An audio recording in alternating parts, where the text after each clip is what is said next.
Bonsoir à tous, bienvenue sur Actu Real, la chaîne où on ne vous prend pas pour des enfants et où on dit les choses même quand ça fait mal. Ce soir, je vais vous parler d'un homme qui marque encore, qui marque toujours, mais qui finit quand même par rentrer au vestiaire avec la tête dans les épaules et le maillot sur les yeux. Cet homme, c'est Kylian Mbappé. Et ce soir, c'est le Real Madrid version décembre 2025, une équipe qui a le meilleur attaquant du monde, et qui arrive quand même à être triste à mourir. Imaginez la scène, dimanche soir, stade de Montilivi, Gérone, 18e de Liga, une équipe qui lutte pour ne pas descendre. Le Real Madrid arrive en leader, avec l'étiquette du grand favori, et repart avec un petit point tout moche, 1-1, sur un pénalty de qui? De Kylian Mbappé, évidemment. Le Barça repasse devant, merci bonsoir. Et dans les arrêts de jeu, 94e minute, dernière action, Mbappé récupère le ballon à 25 mètres, il élimine un joueur, 2 joueurs, il arme une frappe enroulée magnifique, et ça passe à 20 cm du poteau. Il tombe à genoux, se cache la tête dans son maillot blanc. On dirait presque qu'il a honte. Pas d'avoir raté. Non. D'être tout seul. Parce que c'est ça l'histoire du moment, Kylian Mbappé est en train de vivre ce que personne n'avait prévu. Il rêvait de porter le Real Madrid sur ses épaules comme Zidane, comme Cristiano, comme les légendes. Et là, il porte l'équipe comme un mec porte un sac à dos trop lourd dans une montée interminable. Il marque presque à tous les matchs, il est impliqué sur 70% des buts du Real cette saison toutes compétitions confondues, mais il finit les matchs épuisé, seul, presque abandonné par ses coéquipiers. Revenons quelques jours en arrière. Mercredi soir, Ligue des Champions, réception de l'Olympiakos. Le Real est mené 3-2 à la 80e. Qui met un quadruplé en 15 minutes? Kylian Mbappé. 4-3, victoire arrachée, le Bernabéu en transe. Les commentateurs crient au génie, les réseaux sociaux s'enflamment, Mbappé meilleur joueur du monde, il va tout casser, CCR cette version 2.0.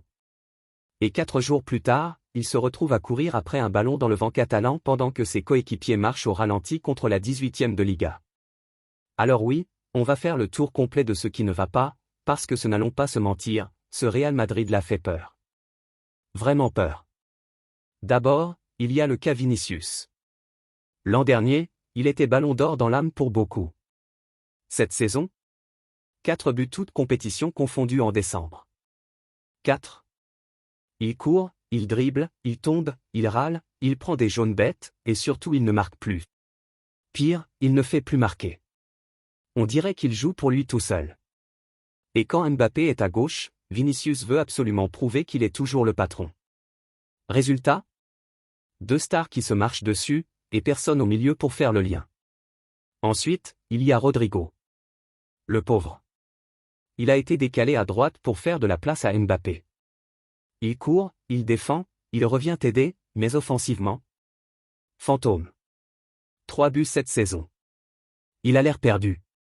On sent qu'il se dit tous les jours, mais pourquoi je suis là, moi? Au milieu? Bellingham est cramé. Il a 22 ans et il court comme s'il en avait 32. Il veut tout faire, défendre, attaquer, dribbler, passer, marquer, il finit par tout faire moyennement. Tchouaméni est blessé la moitié du temps. Valverde court encore partout, mais il n'a plus cette explosion d'il y a 2 ans. Et Camavinga fait ce qu'il peut, mais il n'est pas encore un patron. Modric a 40 ans en 2025, il ne peut plus jouer tous les 3 jours. Kroos est parti. Casemiro est parti. Le milieu du Real Madrid, c'est un grand vide avec des joueurs courageux qui courent dans le vide. En défense, on ne va même pas en parler longtemps. Rudiger fait ce qu'il peut, mais il est seul. Militao revient de blessure, il est lent. Alaba n'est toujours pas revenu. Carvajal est blessé. Mendy fait des allers-retours à l'infirmerie. Le Real prend des buts sur quasiment tous les matchs cette saison. Contre Gérone? Un centre anodin, Stuani met une tête tranquille au premier poteau, 1-0. C'est ça, le Real Madrid 2025, tu domines, tu tires 20 fois, et tu prends un but sur la seule occasion de l'adversaire. Et puis il y a Ancelotti. Car là, on arrive au cœur du problème. Carlo, on l'aime. Il a tout gagné. Mais là, on a l'impression qu'il ne sait plus quoi faire. Il aligne Mbappé à gauche, puis en 9, puis en 10, puis en faux 9. Il change de système tous les 3 matchs. Un coup 4-3-3, un coup 4-4 de losange, un coup 4-2-3-1. Les joueurs ne savent plus où se placer. Il n'y a plus d'automatisme. Et surtout, il refuse de trancher dans le vif. Il veut faire plaisir à tout le monde. Vinicius intouchable. Bellingham intouchable. Mbappé intouchable. Rodrigo intouchable. Résultat? Personne n'est à son meilleur poste, et tout le monde est moyen. Et Mbappé dans tout ça? Il fait ce qu'il a toujours fait, il marque. 19 buts toutes compétitions confondues en décembre 2025. C'est énorme. Mais il commence à montrer des signes d'énervement. Contre Gérone, il a hurlé sur Vinicius après une perte de balle. Il a levé les bras au ciel plusieurs fois quand personne ne faisait l'appel. On l'a vu parler tout seul en revenant au vestiaire. Il a 26 ans, il est en train de vivre sa première vraie crise au plus haut niveau. Et il n'a personne à qui parler. Parce que dans ce vestiaire, il n'y a plus de leader. Ramos est parti. Cristiano est parti. Kroos est parti. Il n'y a plus cette voix grave qui dit « Calmez-vous, on va s'en sortir ».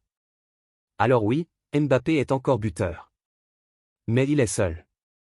Terriblement seul. Et ce qui est effrayant, c'est qu'on sent que ça peut durer. Parce que le mercato d'hiver arrive, mais qui va venir? Un défenseur central? Un milieu récupérateur? Le Real n'a plus l'argent qu'il avait avant. Florentino Pérez a tout misé sur Mbappé, et maintenant il faut assumer. Mais assumer quoi? Une équipe déséquilibrée construite autour d'un seul homme, je vais vous dire ce que je pense, et je vais le dire cash, si le Real ne réagit pas très vite, Kylian Mbappé va finir par se poser des questions. Pas tout de suite. Pas cette saison.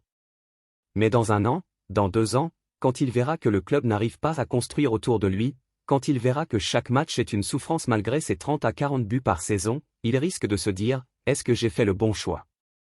Parce que rappelons-le, il a refusé le PSG, il a refusé l'argent fou de l'Arabie Saoudite, il a tout donné pour venir au Real Madrid, le club de ses rêves. Et là, il se retrouve à porter une équipe qui ressemble plus à un casting de stars en fin de cycle qu'à une machine à gagner. Alors oui, il a marqué sur penalty contre Gérone. Oui, il a failli mettre un 6e but en 4 jours dans les arrêts de jeu. Mais quand il s'est relevé, qu'il a regardé autour de lui, il n'y avait personne pour venir le serrer dans les bras. Juste des coéquipiers qui baissaient la tête. Kylian Mbappé, le sauveur annoncé, est en train de devenir le symbole d'un Real Madrid qui ne sait plus gagner en équipe. Et ça, mes amis, c'est la vraie info du moment. Pas qu'il marque encore. Mais qu'il soit obligé de marquer encore pour que le Real ne coule pas. On se retrouve très vite pour la suite, parce que cette saison n'est pas finie, et croyez-moi, il va se passer encore beaucoup de choses. D'ici là, dites-moi dans les commentaires, est-ce que vous pensez que Mbappé va réussir à porter ce Real tout seul? Ou est-ce que ce Real-là est en train de gâcher le meilleur année de sa carrière? Je lis tout. Allez, portez-vous bien, et n'oubliez pas, ici, on dit la vérité, même quand elle fait mal. Ciao. Tu peux étirer tranquillement sur 38 à 42 minutes en respirant bien entre les phrases, en marquant les silences après les phrases choc, et en laissant monter l'émotion sur la fin. Avec des images de Mbappé tête dans le maillot, du quadruplé, des actions ratées de Vinicius, des buts encaissés bêtement, et une musique dramatique en fond, ça va faire mal, dans le bon sens du terme.